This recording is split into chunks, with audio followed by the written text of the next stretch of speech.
quelques jours de la visite du président français au Burkina Faso, le ministre des Affaires étrangères fait le point des préparatifs. Selon Alpha Bari, le Burkina Faso est prêt pour accueillir Emmanuel Macron avec tous les honneurs. Et malgré les divergences constatées au sein de l'opinion par rapport à cette visite, le gouvernement invite les Burkinabés à réserver un accueil chaleureux à Macron, comme le veut la tradition burkinabé.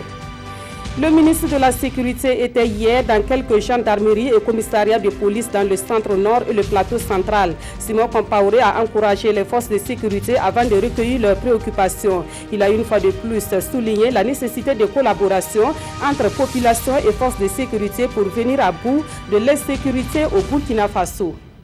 Et puis, c'est parti depuis hier pour la 14e édition de la Foire internationale du livre de Ouagadougou. Pour cette édition, les activités s'articulent autour du thème « Livres et lecture dans le cadre familial ». Ce thème a d'ailleurs été débattu au cours d'un panel ce vendredi. À l'étranger, un attentat a fait plus de 230 morts ce vendredi en Égypte. Les assaillants ont ciblé une mosquée dans le nord du Sinaï égyptien. La présidence égyptienne a décrété un deuil de 3 jours à la suite de cette attaque. Mesdames, Messieurs, bonsoir. Nous prenons tout d'abord la direction de Kosiam, où le chef de l'État a reçu ce matin le président de l'Association africaine des centrales d'achat de médicaments essentiels. Cette association veut installer son siège social à Ouagadougou et une demande d'accord a d'ailleurs été formulée à l'endroit du gouvernement burkinabé. Ce projet a donc été au menu des échanges avec le président du FASO, Souleymane Sanou et Vincent Tchendrebugo. L'Association africaine des centrales d'achat de médicaments essentiels, l'ACAM, veut installer son siège social à Ouagadougou. Une demande d'accord de siège est déjà formulée et le président de l'ACAM, le Guinéen Moussa Konaté, est venu en parler au président du FASO. 22 pays africains sont d'accord que le Burkina Faso, précisément Ouagadougou, soit la capitale des médicaments en matière d'approvisionnement de nos structures publiques de pays en termes de santé. Et c'est dit donc, pour nous, c'est un sentiment franchement de joie et de fierté d'être là aujourd'hui et d'être reçu. Et je puisse dire avec assurance que M. le Président de la République a dans ses préoccupations l'amélioration de la qualité, surtout des médicaments, mais aussi de la disponibilité des médicaments essentiels pour nos populations. Sans médicaments, il n'y a pas de système de santé fiable. La CAM, créée depuis 1996, compte aujourd'hui 22 membres. Le directeur général de la CAMEC du Burkina Faso, Charles Magnoula, assure le secrétariat permanent de l'association. Le Burkina Faso ayant servi d'exemple en matière de centrale d'achat de médicaments essentiels pour bon nombre de pays africains, selon le président de la CAM. L'État burkinabé concrétise son engagement à soutenir les partis politiques hors campagne électorale. Ils sont 5 partis à bénéficier d'une subvention d'un montant global de 500 millions de francs CFA. Cette somme est répartie en fonction des résultats que chacun de ces partis a obtenus lors des dernières élections législatives. La cérémonie de remise des chèques est intervenue hier et le reportage est de Césaire Carrefour et Yolande Lompo. Les partis et formations politiques qui ont satisfait aux exigences de la Cour des comptes rentrent enfin en possession de leurs chèques.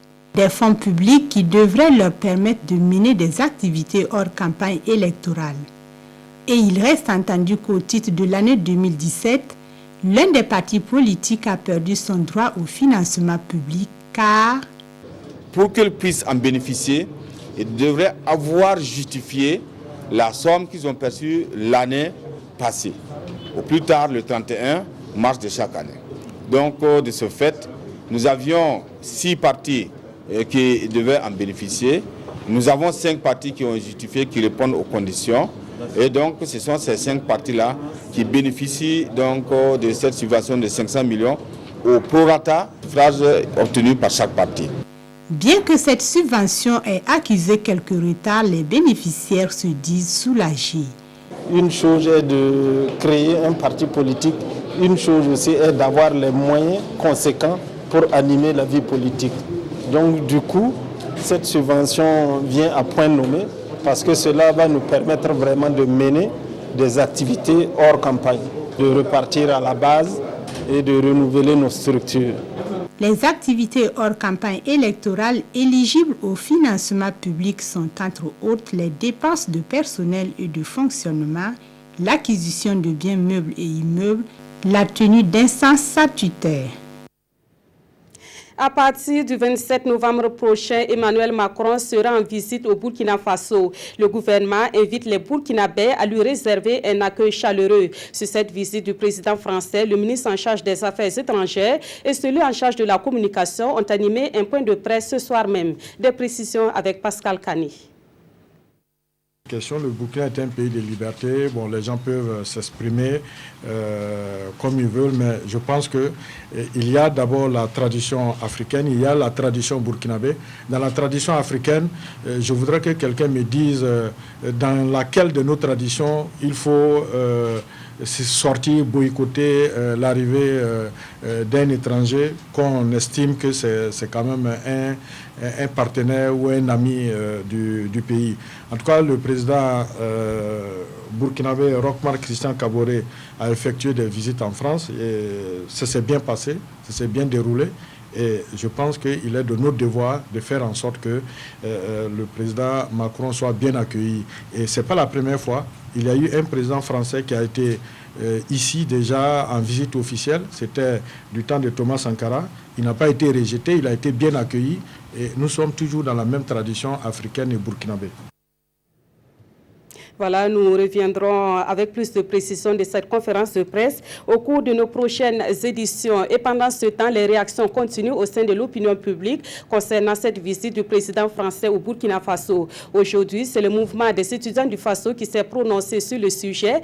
Le MEFA annonce qu'il va accueillir le président français à bras ouverts. Par ailleurs, ce mouvement invite au dialogue pour résoudre la crise que traverse l'université Ouaga 1, Joseph Kizerbo. Des précisions avec Gérard Soumé et Vincent Tchendrebego. Le mouvement des étudiants du Faso, le MEFA, face à la presse, donne son opinion sur la visite prochaine du président français Emmanuel Macron à l'université Joseph Kizerbo de Ouagadougou. Maintenant, concernant l'arrivée du président français Emmanuel Macron, nous ne pouvons pas s'inscrire dans une position de boycott. Tout simplement parce que c'est un sentiment qui a mis le président français de venir s'adresser aux étudiants de façon particulière et de façon générale à la jeunesse burkinabé. Et pour nous, nous avons vu des chefs d'État qui sont venus ici sans même penser nous autres, aux étudiants. Donc pour nous, ce qui est le plus important, c'est d'abord de saluer l'esprit qui anime le président français et en même temps, nous en tant qu'étudiants, qu'est-ce qu'on peut gagner dans cette visite-là? Face à la divergence entre les étudiants et leur administration suite à la sanction d'un de leurs de la promotion anglaise 2015, ce mouvement des étudiants propose le dialogue. Nous ne sommes pas en train de dire que c'est parfait, mais nous voyons des débuts de mise en œuvre.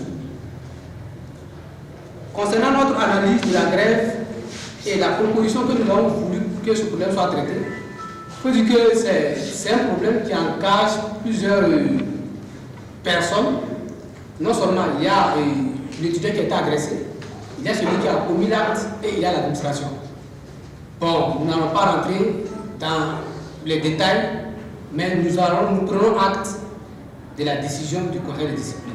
À cette conférence de presse, les étudiants dénoncent encore les conséquences néfastes de l'application des programmes d'ajustement structurel des années 90 dans l'éducation burkinabé. Et il propose que la 5e République consacre 25% du budget à l'éducation nationale.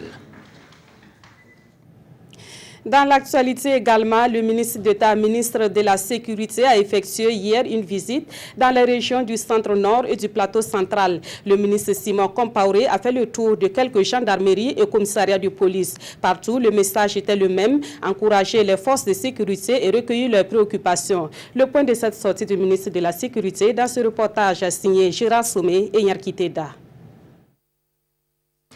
Simon Compaoré poursuit la revue des troupes à l'intérieur du pays. Au petit matin de ce 23 novembre, il est à la brigade territoriale de Zignaré avec comme message des mots d'encouragement des plus hautes autorités du Burkina aux éléments en poste.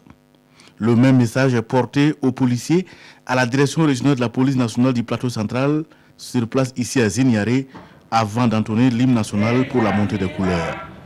Certains ministres de la sécurité déterminés à parcourir les coins et recoins du Burkina, là où vivent des Burkinabés, pour remonter le moral de ces hommes à garder la tête sur les épaules pour sécuriser le territoire. Ici à Pibaoré par exemple, Simon Compaoré écoute les préoccupations des gendarmes. manque de moyens roulants, manque de clôture du poste, insuffisance de matériel de défense et de protection. Il a entendu ces mêmes préoccupations à Pisila, Boussouma, Korsumouro et Tougouri. Nous souhaitons la délocalisation et la construction d'un nouveau commissariat, le renforcement de l'effectif, du matériel spécifique et des moyens roulants par une dotation en véhicules. Nous souhaitons également être dotés en matériel informatique. Le gouvernement n'a pas pour ambition de tout régler et n'a même pas les moyens de satisfaire les problèmes, mais il fait des efforts et continuera de le faire pour la satisfaction des besoins des forces de défense et de sécurité. Sachons être raisonnables en montant petit à petit en puissance. Nous avons des gens qui ont décidé de nous aider, de nous accompagner. Mais, même si quand même on aura les moyens, s'il n'y a pas la volonté de se battre, de gagner des résultats, ça sera inutile. Il y a des gens qui ont plus de moyens que nous et qui n'ont pas les résultats que nous avons. Donc, quelquefois, l'abondance traduit l'incapacité des hommes. Nous aussi, nous devons jouer notre partition. Ce sont des hommes engagés et satisfaits du gouvernement pour les efforts déjà consentis à qui Simon Compaoré a rendu visite. Il les a invités à multiplier les patrouilles, surtout en cette fin d'année, pour permettre aux populations de transiter vers 2018 en toute quiétude. Et pendant cette tournée du ministre de la Sécurité, celui-ci a insisté sur la nécessité d'une bonne collaboration entre les différentes forces de défense et de sécurité. Nécessité de collaboration également entre les FDS et les populations locales. Selon le ministre Simon Compaoré, c'est à ce prix que le Burkina Faso viendra à bout de l'insécurité. Des précisions avec Gérard Somé et Yarki Teda. Dans sa tournée, le ministre a beaucoup insisté sur la collaboration entre FDS et les initiatives locales de sécurité à l'image des Kogloego. Pour Simon Compaoré, l'insécurité est un phénomène complexe et il faut ce tandem, mais un tandem avec des Kogloego qui respectent la loi. Leur présence aide quelquefois le travail des policiers et des gendarmes.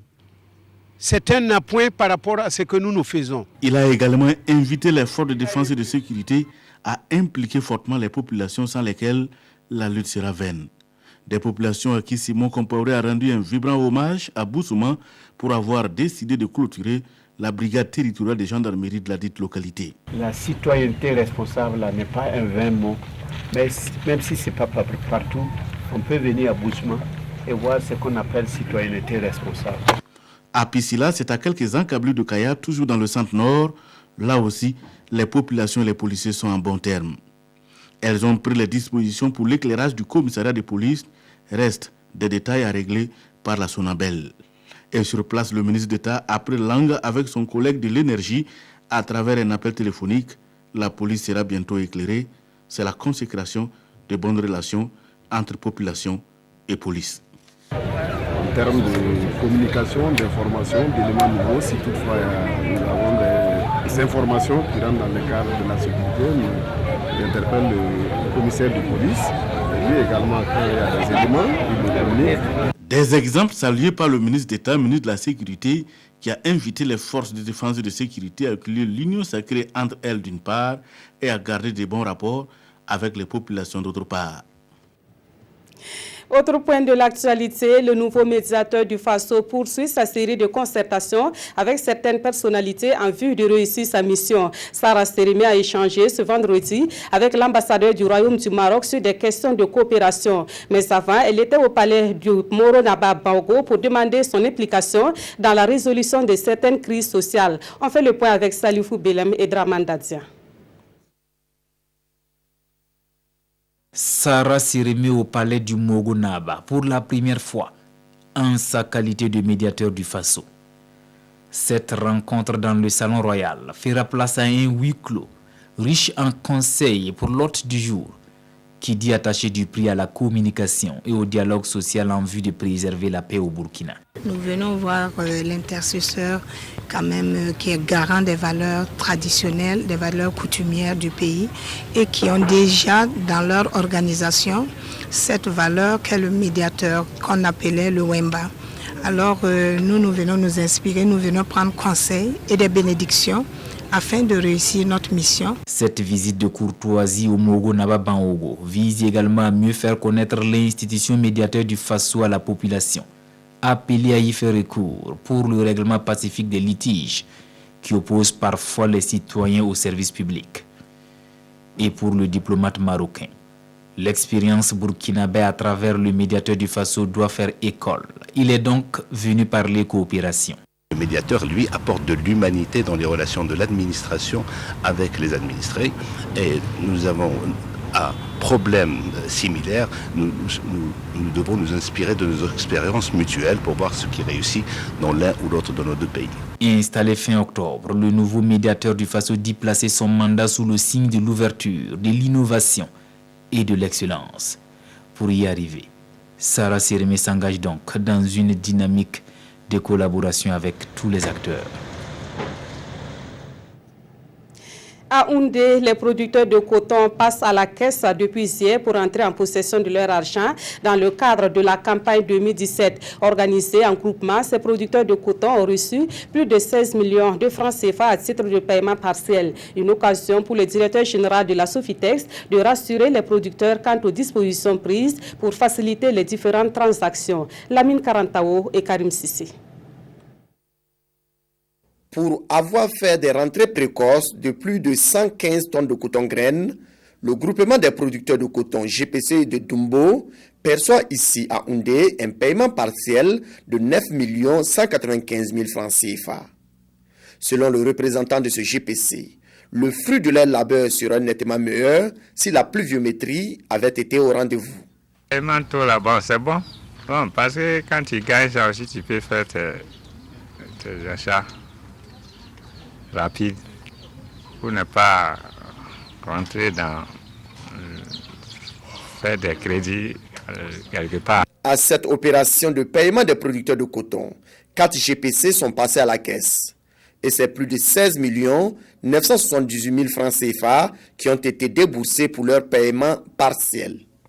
Nous exhortons les producteurs à poursuivre donc la récolte du coton-graine et à apporter donc le produit récolté au niveau des marchés coton pour y être pesé, chargé et acheminé donc au niveau des usines Sofitex. Cette année, il est attendu une production de coton-graine d'environ 120 000 tonnes dans le Tuy. Et au dire du directeur général de la Sofitex, ce sont plus de 16 milliards de francs CFA qui seront distribués aux cotonculteurs de cette localité. Dans l'actualité également, c'est parti depuis hier pour la 14e édition de la FILO, la foire internationale du livre de Ouagadougou. La FILO déroule son programme jusqu'au 26 novembre prochain autour du thème « Livres et lectures dans le cadre familial ». Les acteurs du monde de la littérature sont venus d'une dizaine de pays pour participer à cet événement. La cérémonie d'ouverture dans ce reportage signé Konsun Koulibaly et Aruna Mari. Le livre et la lecture comme une source de savoir pour les familles. La 14e édition de la FILO, la foire internationale du livre de Ouagadougou, veut gagner le pari. Hommes de lettres et amoureux du livre reconnaissent le bien fondé de la lecture comme sève nourricière pour des têtes bien faites. La famille constitue la première et la plus importante école de la vie. La terre la plus fertile où cultiver les graines de la cohésion sociale et de la paix. La FILO 2017 rend hommage à deux écrivains burkinabés, Jacques Prosper Bazier et Ansom Win Ignace Ignen. Ce dernier s'alarme de la situation mondiale et celle de Burkina Faso. Il urge selon lui de construire un nouveau citoyen burkinabé lumineux. Et voici sa recette. 1. Accorder la préséance du combat spirituel par rapport au combat intellectuel. 2. Privilégier dans ce combat spirituel la bataille pour le toilettage intérieur individuel. 3. Sortir immédiatement de notre torpeur spirituelle actuelle pour nous élancer avec conviction dans la dynamique de l'action salvatrice. L'Égypte est le pays invité d'honneur de cette 14e édition. Une édition qui fait aussi un clin d'œil à la Côte d'Ivoire. Pour le représentant du ministre ivoirien en charge de la culture, par ailleurs parrain de la présente édition, le livre a toute sa place dans ce contexte marqué par l'avènement du numérique. En marge de l'ouverture de la philo, le département de la culture a élevé 8 de ses cadres au rang de chevalier de l'ordre du mérite burkinabé. Et le thème de cette édition de la philo a fait l'objet d'un panel organisé ce vendredi à la place de la Nation. Les animateurs de ce panel ont démontré l'importance du livre et de la lecture dans le cadre familial. Quelques aspects abordés, l'influence de la lecture dans les relations parents-enfants et la place du livre chez les jeunes à l'ère du numérique. Plus de précisions avec Siedi Lareyenne et Oumou Sissi. Reconforter, jouer, enseigner. Ce sont là quelques bénéfices de la lecture dans le cadre familial, disent ces panélistes. Et pour eux, il est primordial de transmettre le goût de la lecture le plus rapidement possible aux enfants. C'est un jouet magique pour montrer en fait les différents avantages que l'enfant peut tirer en jouant, en ouvrant, en feuilletant ou en lisant le livre avec son parent, ou juste en l'écoutant lire. Au Burkina Faso, le mode de vie des familles ne favorise pas la pratique de la lecture de loisirs. Et à cette rencontre, des expériences d'autres pays sont partagées. Cette lecture n'est pas pratiquée dans les familles. Les parents acceptent que l'on mette la lumière pour faire des devoirs et lire des livres qui sont au programme scolaire. Nous essayons de mettre des livres très tôt dans les mains de tous les enfants, dans les mains des bébés et puis dans les mains des plus grands. Et puis nous essayons également de leur faire découvrir la lecture plaisir, parce que nous pensons que dans les livres, même les romans, même les BD, même les mauvais livres, il y a toujours quelque chose qui enrichit un enfant. Livres et lecture dans le cadre familial, c'est le thème de ce panel de la 14e édition de la Foire internationale du livre de Ouagadougou, Philo. À Ouagadougou, la communauté libanaise vivant au Burkina Faso a célébré la fête de l'indépendance du Liban. C'était au cours d'une soirée qui a connu la présence de personnalités burkinabais et des diplomates d'autres pays. Une occasion pour le consul honoraire du Liban d'évoquer les efforts de développement de son pays et de plaider pour le règlement des conflits qui menacent la paix et la stabilité dans la région où est situé le pays. Rasmani Zoundi et Vincent Tchendrebego. 74 ans d'indépendance pour le Liban. L'événement a été célébré ce 22 novembre à Ouagadougou par le consul honoraire de ce pays et ses compatriotes vivant au Burkina.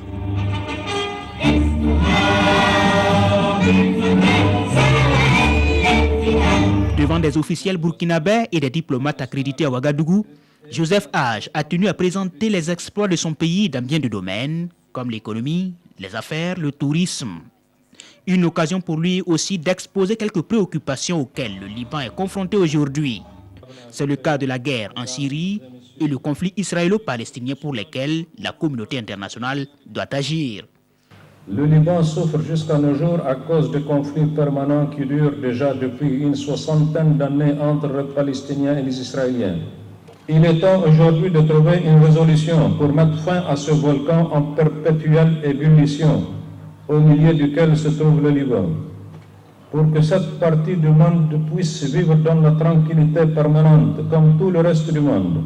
Le consul honoraire a également dit sa gratitude aux autorités et au peuple burkinabé pour l'hospitalité accordée à ses compatriotes depuis maintenant plus d'un siècle. En religion, l'Église catholique rend hommage à ses premiers prêtres dans le cadre des 75 ans du sacerdoce au Burkina Faso. Il s'agit du cardinal Paul Sougrana, de l'abbé Zachary Nikiema et de Monseigneur Joseph Daniel Ouedraogo, dont les restes du corps ont été exhumés. Après une cérémonie hier à la cathédrale de Ouagadougou, les restes de Monseigneur Joseph Daniel Ouedraogo seront transférés au petit séminaire de Pabri. Isaka Ouedraogo, Nathalie Sawadougo, Nabaloum. Il est 17h30. L'église famille de Ouagadougou accueille les restes de Monseigneur Daniel Ouedraogo. Il est l'un des 3 premiers prêtres ordonnés en 1942. Inhumé autrefois au cimetière municipal, sa dépouille sera transférée dans les caveaux des prêtres diocésains à Pabri. La mémoire de leurs exploits dans l'humilité, la simplicité et le bon témoignage que nous avons célébré. Demain, nous aurons une messe à leurs intentions et surtout, nous allons clôturer les 75 ans pour un nouveau départ. Les fidèles sont venus rendre hommage à ces 3 premiers prêtres que sont le cardinal Paul Zungrana, l'abbé Zacharie Nikema et Monseigneur Joseph Daniel Ouedraogo. Prières, louanges et témoignages ont été les temps forts de cette célébration. Selon les témoignages recueillis, les premiers missionnaires blancs sont arrivés en Haute-Volta en 1900. Il a fallu 42 ans après pour avoir les 3 premiers prêtres. Aujourd'hui, l'Église catholique Burkina-Niger compte plus de 1000 prêtres. Preuve que les anciens ont su relever les défis, celui de faire de nombreux serviteurs de Dieu. Monseigneur Joseph Daniel Ouedraogo sera inhumé aujourd'hui au petit séminaire de Pabré, berceau de vocation sacerdotale. Et puis cette brève avant de poursuivre ce vendredi en début d'après-midi dans le cadre de l'exécution d'une mission d'escorte de convoi entre Douantza et Tombouctou dans la partie nord du Mali. Une patrouille de bataillon Badenia 5 déployée au sein de la MINUSMA a été victime d'une embuscade à engins explosifs improvisés tendue par un groupe terroriste armé à hauteur de Bambara Maoudé. Suite à cette attaque, les forces armées nationales déplorent le décès d'un militaire et 3 blessés graves. Les forces de la MINUSMA ont été déployés dans la zone et des dispositions ont été prises pour l'évacuation urgente des blessés. Voilà qui nous amène à aborder les autres actualités à l'étranger. L'Égypte a connu un vendredi sanglant avec au moins 235 personnes tuées dans un attentat. Les assaillants ont ciblé une mosquée dans le nord du Sinaï égyptien. Parmi les victimes, de nombreux policiers et soldats ainsi que des civils. Un deuil national de 3 jours a été décrété à la suite de cette attaque. Un véritable carnage. Au moins 235 personnes ont été tuées et une centaine d'autres blessées dans l'attaque d'une mosquée du Nord Sinaï égyptien pendant la grande prière du vendredi.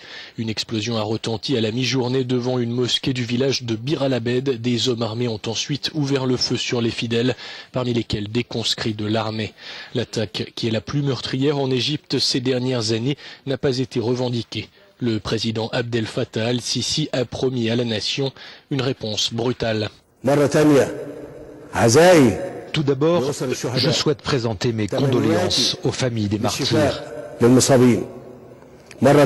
vœux de prompt rétablissement aux blessés. Je le redis à tous les Égyptiens, cet acte ne nous rendra que plus fermes et déterminés à battre le terrorisme, et nous y parviendrons. Le village de Bir al-Abed se trouve à une quarantaine de kilomètres à l'ouest d'Al-Arish, la capitale de la province du Nord Sinaï, qui a été victime ces dernières années de plusieurs attaques revendiquées par le groupe État islamique. L'état d'urgence avait été décrété en 2014 dans le Sinaï, qualifié de foyer du terrorisme par Abdel Fattah al-Sisi. Les forces de sécurité ont été plusieurs fois ciblées, au même titre que les chrétiens, les bédouins et les soufis par des groupes terroristes. La mosquée Al-Raouda, où s'est déroulé le massacre ce vendredi, est notamment fréquentée par des soufis, adeptes d'un courant de l'islam considéré comme hérétique par le groupe ultra-radical sunnite État islamique. 3 jours de deuil national ont été décrétés en hommage aux victimes.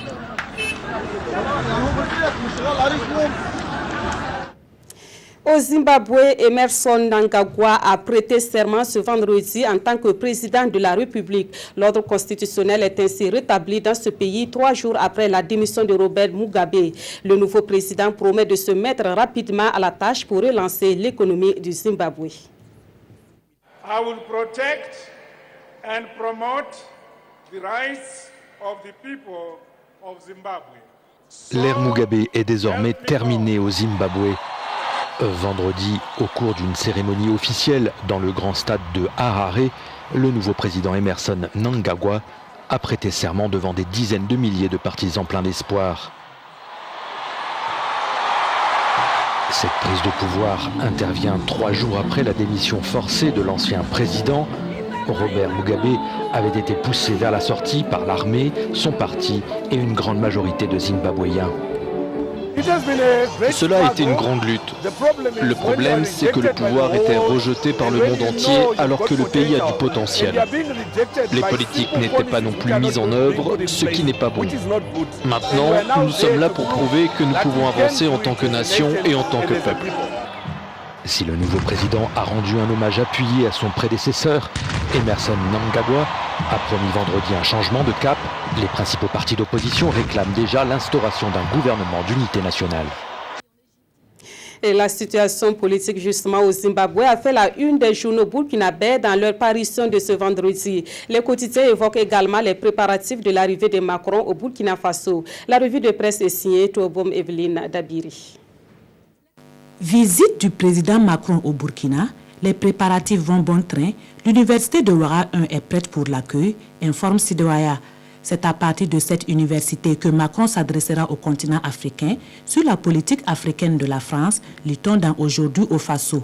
Les 2 amphithéâtres libyens avec environ 2000 places sont retenus à cet effet, explique Sidouaya. Ce serait cérébral, analyse Aujourd'hui au Faso, qui décline dans ses colonnes le programme officiel de cette visite.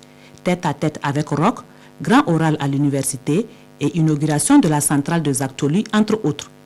Pendant que les organisateurs veulent réserver un accueil chaleureux à Macron, certaines organisations de la société civile, précisément la CCVC, est partie prenante d'un accueil glacial et une manifestation hostile pour l'accueillir, rapporte l'observateur Palga.